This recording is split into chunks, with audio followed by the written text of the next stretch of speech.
Keep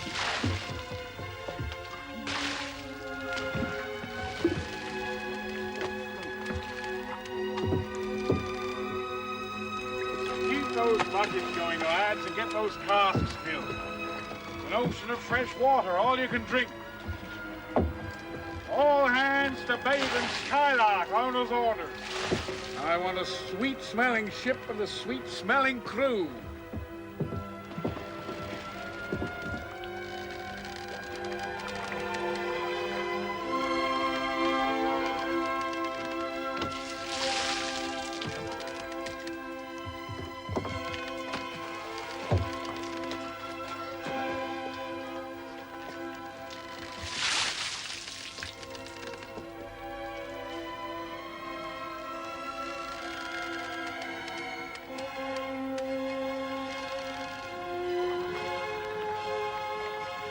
Dugout. I think there's someone in it. Warn the lookout, will you? Masthead!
Get some clear light from the galley, will you? Wonder who she is? She'll tell us if she lives.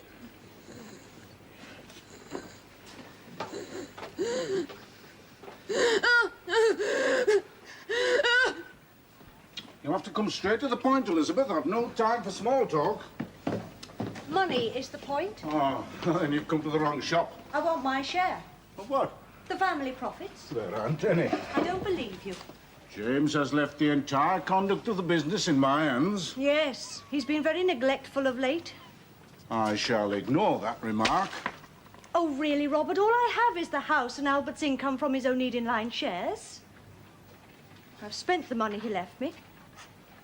I don't know what the world's coming to. When a man can up and leave his wife and child and go running off to the far ends of the earth. Albert has gone to make his fortune. It is a very sensible arrangement. It is the height of folly. I want my share of the profits. I need it. James will no doubt declare the dividend at the annual shareholders' meeting. Shareholders? You mean you and James? I'll not see a penny piece. You are also a shareholder now, Elizabeth. 15%? Well, you still have a right to be heard. Yes, and go unheeded. I want my dividends paid quarterly, starting from now. It can't be done. I have a house to maintain. Then why don't you sell it? It's far too big for one. You get a fair price for it. The house is not for sale. It is mine, and I intend to keep it. I'm afraid you have no other option, Elizabeth. The husband is the breadwinner in every family, as How much are my shares worth? Oh, well, now, if you're thinking of selling... Oh, not to you. Or James. Very unwise, Elizabeth. I'm only thinking of your best interest, you know. You'd be selling on a falling market. Things is hard in shipping, very hard. Albert's father might be prepared to pay a fair price. Frazer? Hey, you wouldn't dream of selling to Frazer. The man's taken over Callans. He's in direct opposition to us. In which case, he should make a most generous offer. No, wait, Elizabeth. Don't be so hasty, love.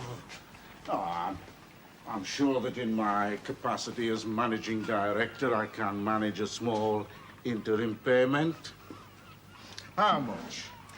There are the wages for my staff, my own expenses. Ah, but you need all that stuff now. I mean, living all alone in that big house. It's no use, Robert. I am not going to sell my house to you and Sarah. However much she wants it.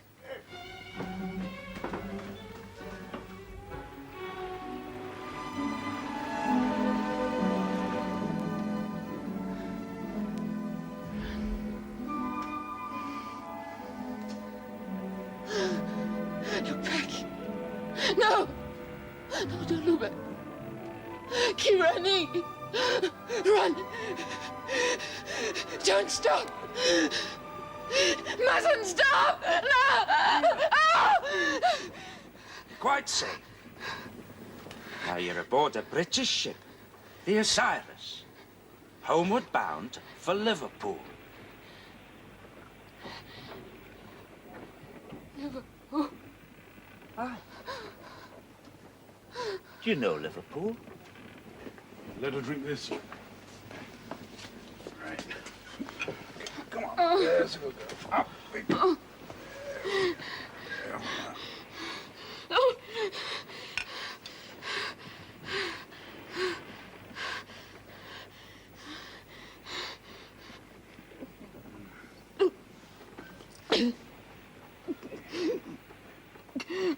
Here, let me try some. Now, come along. There's a good girl. Now, slowly. Just slowly. Slowly. There we go. Slowly. That's it. That's it. Who are you running away from? Running.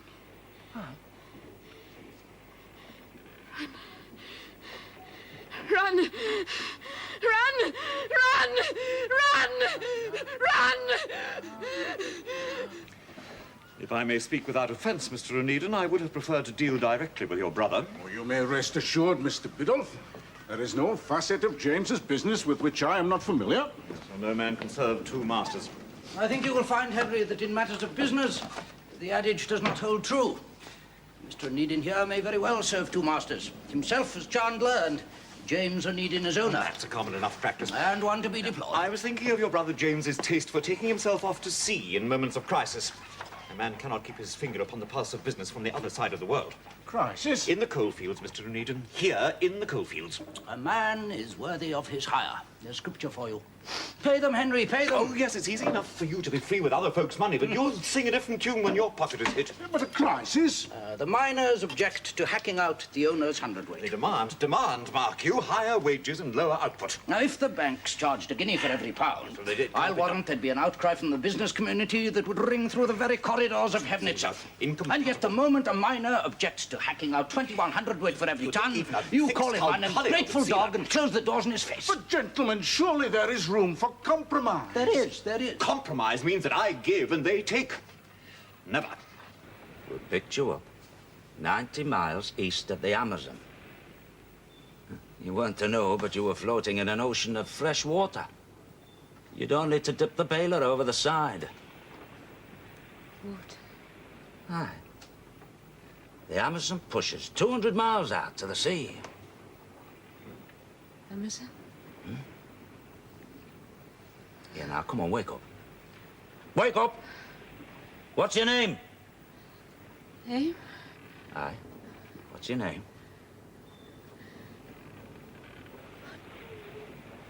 Come on. Drink some more of this. Then you can go to sleep again, eh?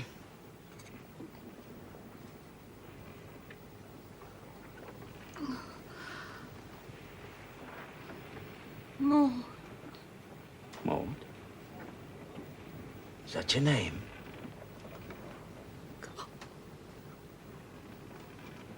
No. No! Devil! Devil and burning! Burning, burning!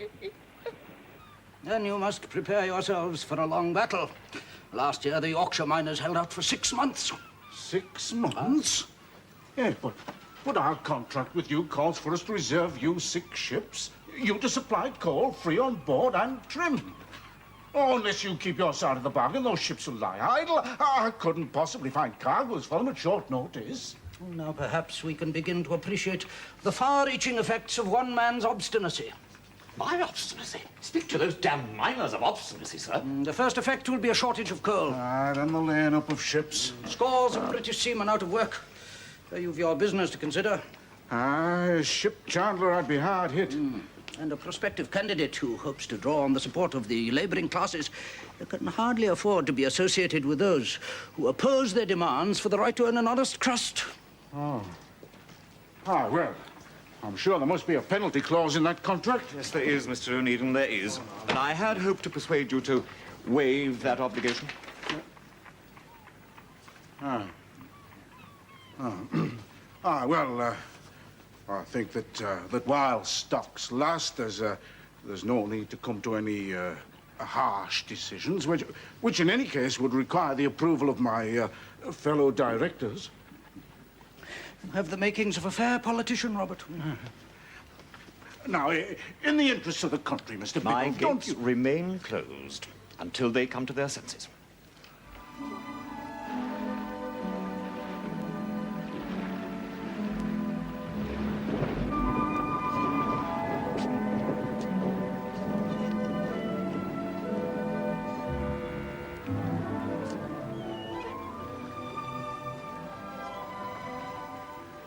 Can you not recall your name, madam?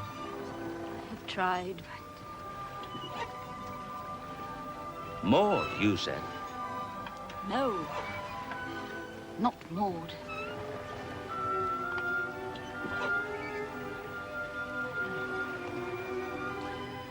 Sorry, it's the best our slop chest can offer. It'll come. It'll come. You should not have come up on deck until the cool of the evening, ma'am. So unbearably stuffy down there. We've not yet left the tropics. Captain Baines, maybe we could get the carpenter to put up an awning. Bits of canvas, a few lengths of rattan.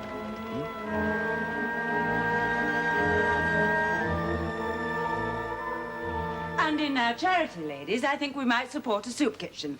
For the deserving, I say, and not for those lazy ne'er-do-wells who infest our streets with hands outstretched, and by their immodest behaviour make our very thoroughfares an embarrassment to the members of our sex. I can, however, assure you that the moment my husband is elected to the council, he will not spare himself, nor will he flinch from his duty until this riffraff has been cleared from our streets. I therefore confidently ask for your active support and thank you kindly for your attention.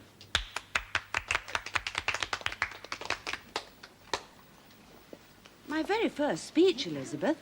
Do you think I adequately expressed the sentiments of the meeting? Well, Sarah, it hardly adds to Robert's image of himself as a fire-eating radical reformer. Robert is no radical. Oh, politics bore me. I thought it a very pretty speech, Mrs. Onedin. Oh, thank you, dear Miss Biddulph. Such a markedly sweet name, don't you agree, Onedin? What? Mrs. Onedin.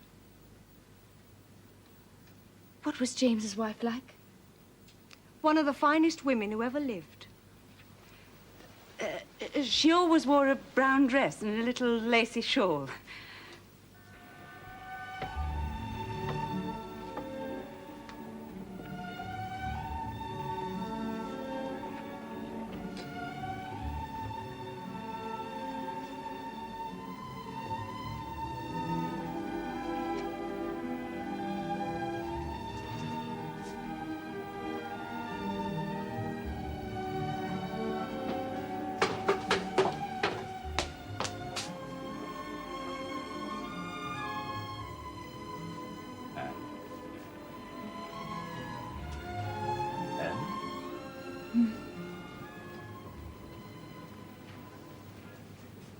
What the devil? I found these garments in the chest. I hope you don't mind.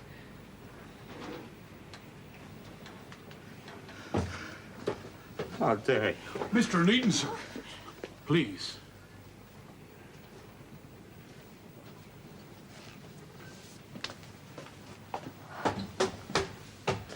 You must bear with him, ma'am. Mr. Onedin's not been himself these last months. looked demented. He reminded me of... It's them garments, you see. It belonged to his wife.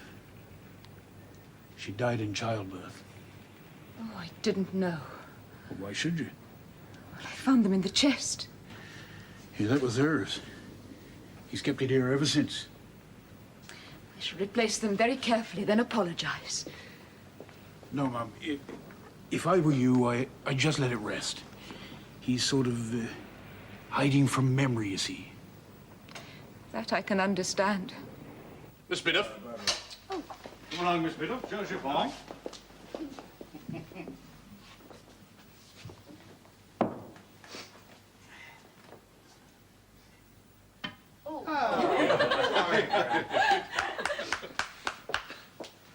No, your left hand's too tight. Look, more like that. See, just get the fingers a little bit higher. And do we not have the pleasure of your wife's company this evening, Captain Fogarty? She asked me to tender apologies and begged your indulgence for a slight indisposition. No, sorry, sir. Robert is the most considerate of husbands and would not dream of attending any function were I in the least inconvenienced. I've never had a day's illness in my life. Youth has all the advantages. Don't you agree, Robert? Oh, you're quite right, Mr. Frazer. I quite agree. Robert? I'd like a word. Excuse me, look.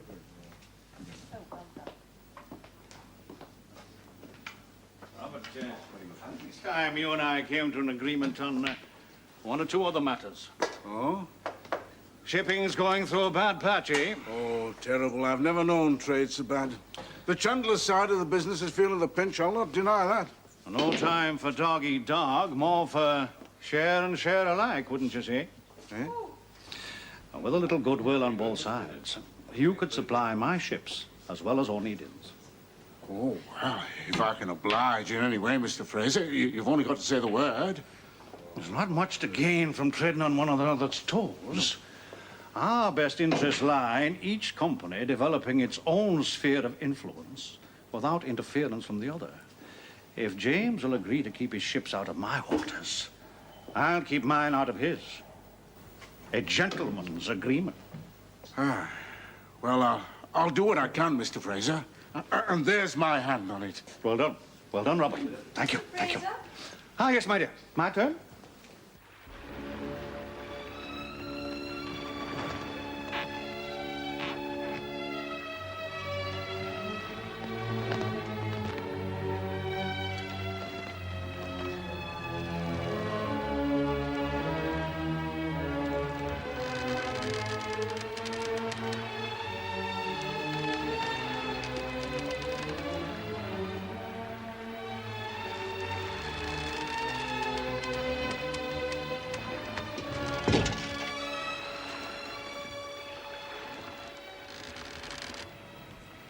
Cannot yet tell us how you came to be adrift in a native canoe, eh? It's no use. I cannot remember. Perhaps if you was to concentrate more upon your upbringing, Mum. England? No, I cannot recall. Well, we're bound for Liverpool. Liverpool. Now that has a familiar ring. Someone, somewhere. It'll come back, Mum. Never fear. It'll come back in time. Precious little of that left. Coming into harbour within 5 days.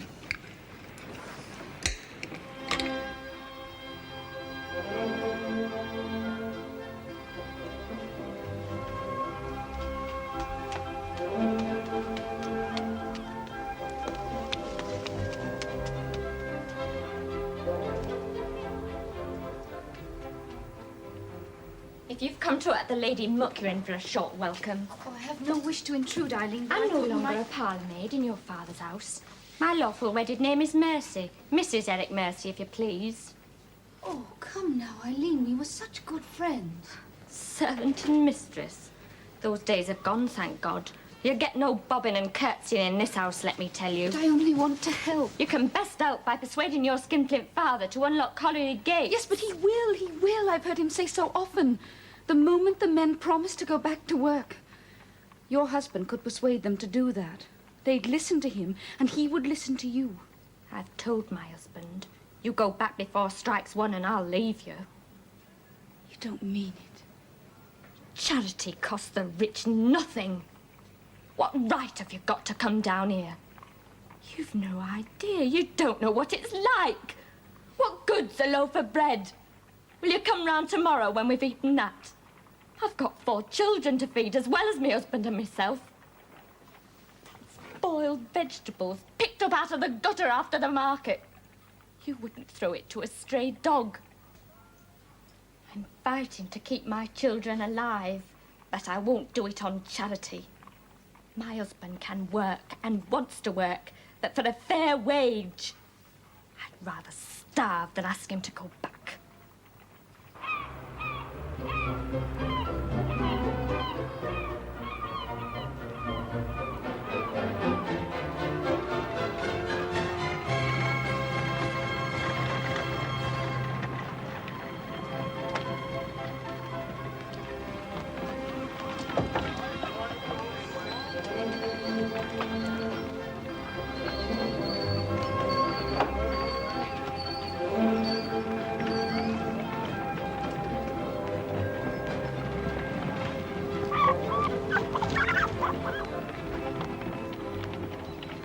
The devil you say? A cold strike on at Biddulph's pits? Well, what does the fool think he's doing? I've got 6 ships on standby waiting for his cargo of coal. Oh, it's not Mr. Biddulph's collieries alone, you know. The entire St. Helens coalfield is at a standstill. Well, what are you doing about it? Me? Yes, you. I left you in charge, did I not? Well, what can I do? Get cargo for 6 hungry ships, I hope. Well, they'll all be coming home to roost like so many hens, gobbling up the profits in idleness. Freight is hard to come by. I know that. It's your business to find it. That's easier said than done. All the regular trades are spoken for. Look, you only hold the trade until somebody sharper comes along to take it from you. Right. So, we'll take up some of Callan's old Swedish contracts. Now, that fool Fogarty's let things run down. I doubt if Fraser's yet got a tight hold of things. We'll detach a couple of ships for Sweden. Now, what business houses do we know there? We can't do that, James. Oh, why not? Well, during your absence, Mr. Frazer and I came to a gentleman's agreement. You did what? It's Mr. Fraser's contention, and one with which I wholeheartedly concur, that during this infernal trade recession, there's little to be gained and a great deal to be lost if we waste time and energy by undercutting each other. So we thought that, well, just for the interim, it would be to our mutual advantage and profit if we agreed to keep to our own established boundaries, as it were. Spoken like a real politician. All words and no purpose. So Fraser's to grow fat while we grow lean, eh? Well, my words are deeds. There's coal in the ground. It ought to be in my ships. Now, Biddulph was a fool. If he thinks that strike can't be broken, and Fraser could whistle for a cargo if an Onedin ship could get to any port in the world before he does. Now, think first, James. Think first, and not in haste. There's a great deal at stake. Oh, for whom?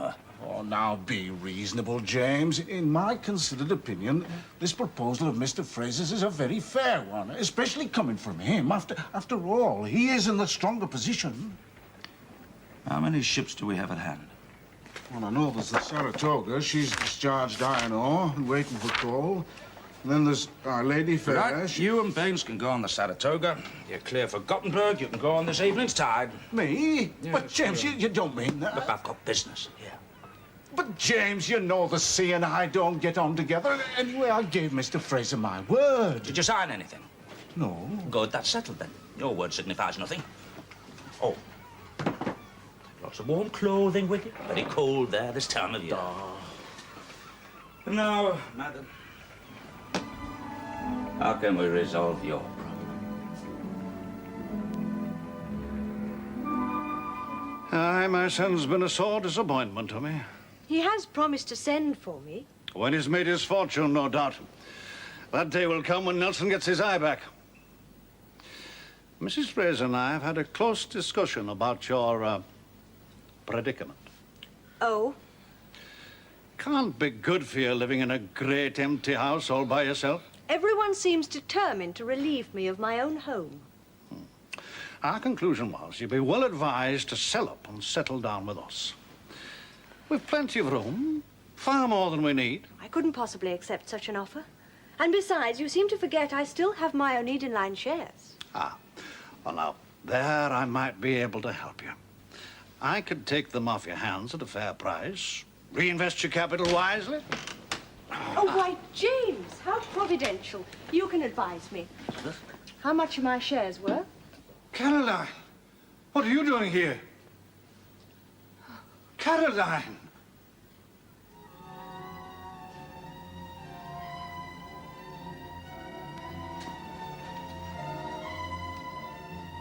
No, don't touch me!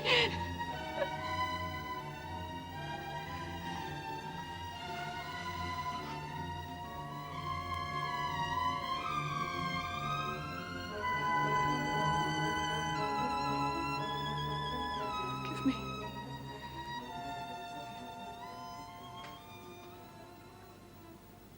One of them touched me. His hand on me. I hit him and ran. I ran and ran. Don't stop running and don't look back. I knew he was following me. I couldn't bear to look. I might have seen Jeffrey.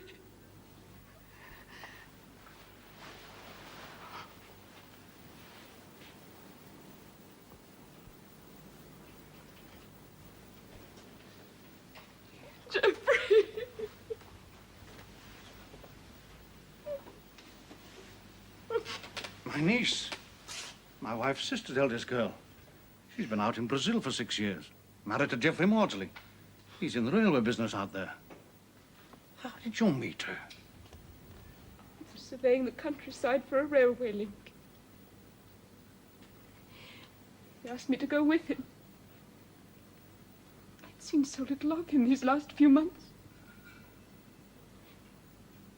We made camp on the bank of the Itapakaru River. There's an inhospitable country, if you like. Headhunters. I was awakened by the screaming of the others. It was terrible screaming. Then Geoffrey took his gun and went out.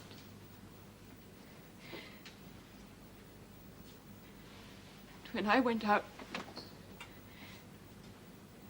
one of them had taken hold of him. And the other one.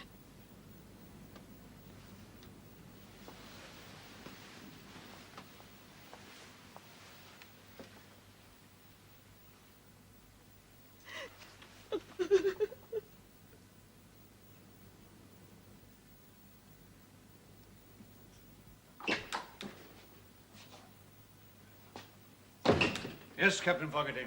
What is it? Robert Onedin is to take the Saratoga to Gothenburg. Robert gave me his word he'd keep the Onedin ships out of my waters. Damn James Onedin! There may be something I can do, sir. Do? What can you do? I'll race the Saratoga to Gothenburg. Robert Onedin and Baines will be storm and tempest to each other on that ship. First come, first served. I should have several days to make firm our business contacts. It's not enough. If James is bent on filching my trade... Have the whole voice to contemplate that problem, sir. Something will occur to me. That's what I like about you, Captain Fogarty. You're always ready and willing to fight James Onedin. It's us. Or him. Night, sir. They crept up on the camp at night, hooting and howling and painted in the likeness of bogeymen and devils. And the whole company was massacred in the most revolting manner. Her husband decapitated. Before her very eyes. Oh, Robert, don't forget to take an extra pair of woolen mittens, will you? I've heard the weather in those northern climates can be quite atrociously cold. And is Mrs. Maudslay now fully recovered? Oh, aye. You know, she's worth a pretty penny, Sarah. Apparently, Maudslay was a man of very wide business interests. Nothing can compensate for the loss of a loved one. She's related to the Frazers, I understand. A niece on the distaff side, I believe. Smelling salts and aspirin in case you get one of your headaches. And a flask of brandy. for medicinal purposes only. Wintergreen for your chest, and a jar of goose grease. Now, don't forget, Robert, take a spoonful of goose grease every day. It's a sovereign remedy against pneumonia. Red flannel, and your nightshirts. And don't forget to air before wearing. I don't see why I have to go to Sweden. The voyage will do you good. Oh, but Sarah, I don't speak Swedish. All educated foreigners speak English. Where was she found? Eh? Mrs. Maudslay. Oh, they found her adrift in an open canoe. Half dead from thirst. Quite exposed to the mercy of the elements. Is she very old? No, not very. Pushing 30. Oh, it's hard to tell, really. When I saw her, she was dressed like a seaman. Her hair was all matted, and her face all blotchy, through being at sea for too long. So your husband has deserted you? Well, not exactly. In truth, I refused to go with him. Very sensible. The effect is the same. May I? Of course.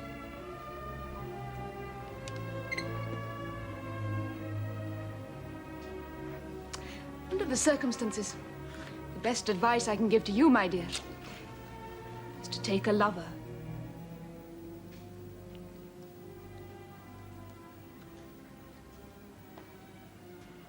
Oh, lock your gates. No. Look, locked gates serve as an excuse for obstinacy. Throw your gates open and they'll soon come drifting. You don't know miners. They're a clannish community. How many men are that? 700. Well, they can't all be leaders. Oh, but arrest one and another steps in to take his place. Do you imagine this to be a new situation? That we masters hadn't thought of that? Well, it's no use picking them off one by one. I'll suggest we make a clean sweep, say 10%, eh? 70 men. There isn't a force strong enough to arrest them, or a lock-up big enough to hold them. Right, what are the demands? As always, higher wages and improved conditions of employment. All right, then. They shall have their wish. Who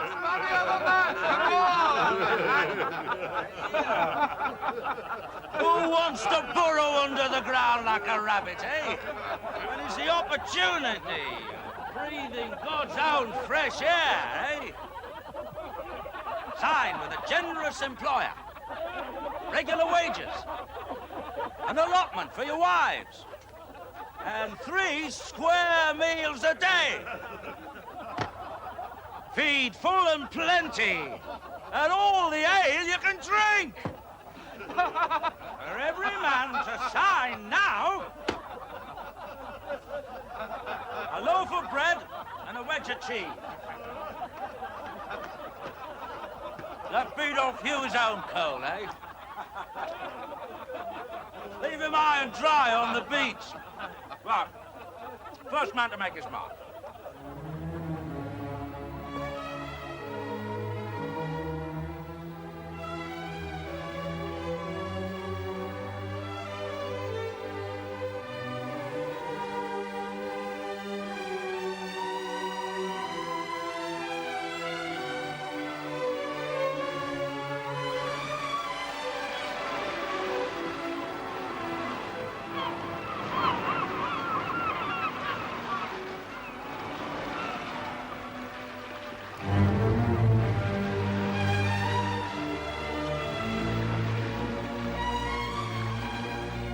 Eric, whatever's happened? He signed on for a sailor. Now, here's his advance note. You can crack that the moment he sails, eh? Come along, Collie, up with you now. Come on. There we go. I will send him back safe and sound. Eric!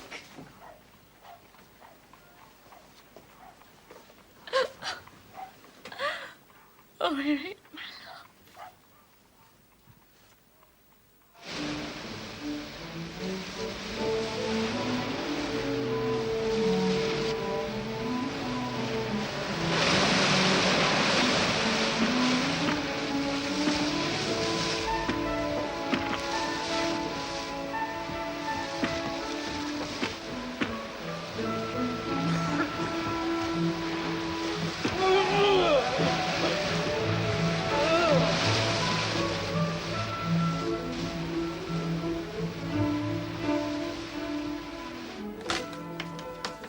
She'll be staying with you, then? Caroline is the most delightful companion imaginable.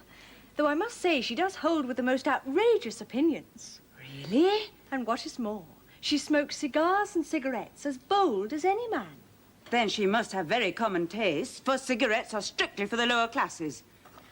Caroline said the fashion is catching among society ladies. Would you care to try one?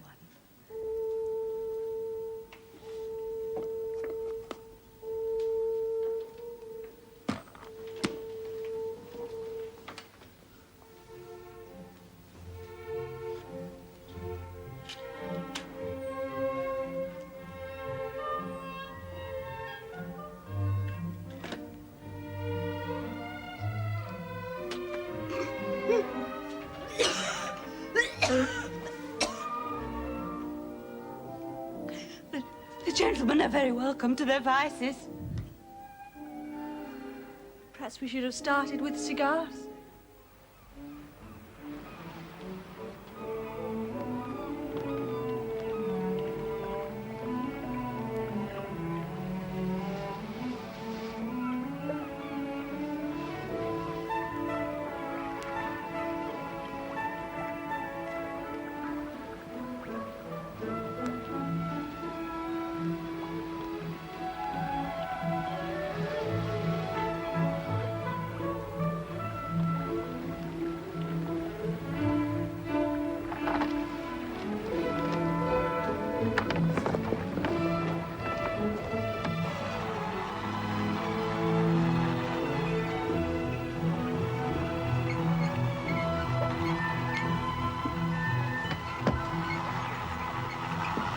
Breathe in this air. Tastes like wine. We're here at last. Gothenburg. As pretty a parcel ships as you'll ever behold.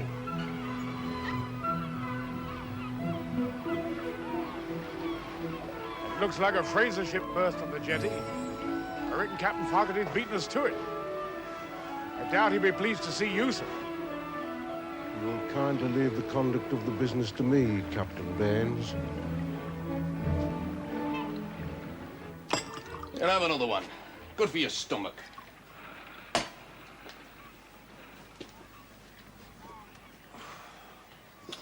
Now, I thought it was clearly understood that this was to be our trading area. Well, I put Mr. Fraser's proposal to James, but he would have none of it. You and Mr. Fraser shook hands on it. Oh, I know. Well, you know James. Oh, I do. Gentleman's agreement means nothing to him. Well, I could hardly order him to keep his ships out. No. Well, you can say goodbye to that chandler's contract Mr. Fraser offered you. That would have been worth a bob or two. Unless, of course... Oh, no, you're not the kind of person who will put your own interest above your brother James. Unless what? Oh, have another one. Keeps the cold out in these parts. What did you have in mind, Daniel? Why should you do James' dirty work and suffer into the bargain? Well, hardly dirty work. I mean, What cargo you carry? Well, timber, I suppose. Well, there are other cargoes. Yes, I know. Wood pulp. Cargoes where you wouldn't be treading on Fraser's toes. I mean, cargoes that would enable you to keep that chandler's contract Mr. Fraser offered you. Such as? Well, let's say, oats and lucifers. Oats? Oats and lucifers. Oats and lucifers. Taken to prison? Yes, I'm sorry. It seems that he and a few others have refused to sail. How long? 3 months. With hard labor. What's to become of me? Oh, it's a terrible thing to be sent to prison, I know. But there's no disgrace. In your husband's case, there's no disgrace. You poor innocent idiot. With your educated notions of what's right and what's wrong. Disgrace, indeed. Oh, no, you mustn't worry about him. I don't worry about him. I worry about me. I've no man, no money coming in, no food, and in a day or two, no house. Do you understand what your fine friends have done? They've destroyed a village. All the able-bodied men have gone to sea and they're working the mines with wagon loads of blacklegs. And my Eric's rotting in jail. Yes. And who's to blame but himself? Mr. Onedin came to this village and of his charity offered food and work. Had your husband stuck to his part of the bargain, freely entered, mark you, he would not be in the straits he finds himself in now, and you would be in monthly receipt of his allowance of wages, just as though he were here. Just as though he were here. Why are you so intent on springing to the defense of this paragon of virtue? Because he is the man I plan to marry. Oats and lucifers? Well, the freight will just about cover the cost of the voyage. Yet the whole of Sweden's resources to choose from. Timber, wood pulp, paper, iron ore, copper, zinc, and you come back with oats and lucifers. Well, there's too much competition, James. Gothenburg is full of shipping. You ask Captain Baines. So, we'll leave the entire Baltic and the North Sea to Frazer, do we? Well, it never was one of our trading areas. No, perhaps you're right. So long as one of us is turning a profit, I suppose it doesn't matter. Oh. Well, this'll be my market. Right, let's see now. Coal to Bilbao. Braganza's wines from Lisbon, via Madeira, Cape Verde, Brazil, cocoa, coffee, hides, West Indies for sugar. That is mine. You can tell Frazer that he's welcome to the Baltic and the North Sea and squeeze his profits from where he can. Ah, you're as ambitious as ever, James. Aye, well, I treat the world the way the world treats me. No conscience to hold me back now. Good morning, Mr. Onedin.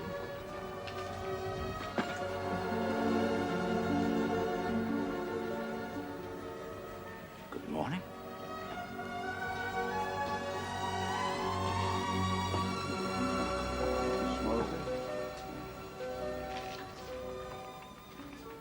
Mr. Onedin! You are a scoundrel, sir, a scoundrel! Oh? For finding work for starving men? Those men went hungry of choice. So I'm supposed to go hungry along with them, am I? Well, that's not my choice, nor that of my seamen. Your seamen have much to thank you for. Fill their places with abducted miners and expect their gratitude? You are a hypocrite, Mr. Onedin, a hypocrite. Abducted? They signed articles without coercion. Without coercion? And my understanding is you plied these unfortunate men with drink until they were insensible as to what nonsense they were putting their names. They signed articles, then, Mr. Plimsoll. They will go to sea. Aye.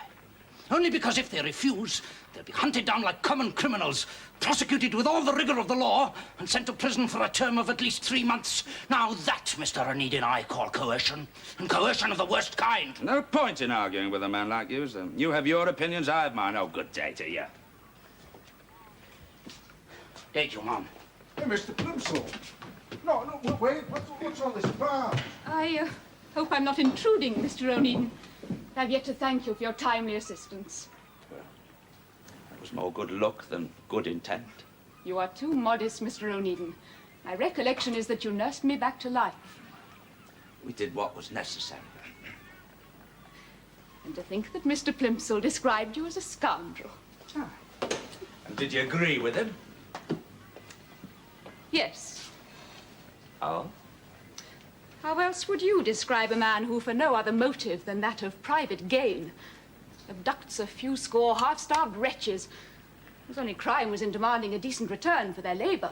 Well, they're earning a fair living at this very moment. But not of their own choosing. And certainly not one I should care to recommend. During my stay aboard your ship, Mr. Onedin, I could not help but observe that your men were ill-clothed and ill-used, driven to work like so many dogs, and with food and accommodation not fit for farmyard animals. I also noticed that you and your officers ate of the best and slept between clean sheets. I think those miners are in for a rude awakening, Mr. And I Onedin. think that you speak from ignorance. Any ship's master will tell you. He thinks himself fortunate if half his crew have ever set foot aboard a ship before. Now, where do you think we get them from, eh? The crimping houses. Your miners can think themselves lucky that they didn't have to give a month's wages in advance for blood money. Blood money? It's a custom. Not one I care for, but not one I could change. Have you ever tried? No, I have not. But if it's change you want, I suggest that you address yourself to Brother Robert. Now, he is the politician of the family. I can assure you, Mrs. Maudslay, that Mr. Plimsoll and myself are in complete accord on this subject. I said as much in a recent speech to my constituents over I at see I Dust. have an ally. Well, don't question his motives too closely. Robert is in charge of all the ship's victuallings. The welfare of one's workers should be a charge upon all. Why do you think men go to work, eh? For pleasure? For the company that they keep? Work is harsh, always has been. Better than pauperism. So you exploit their misery. They deserve better. A man doesn't get what he deserves. He gets what he earns. You are a man entirely without compassion.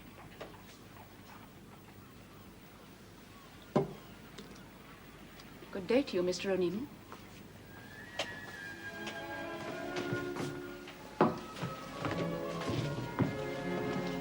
Mrs. Maudslay?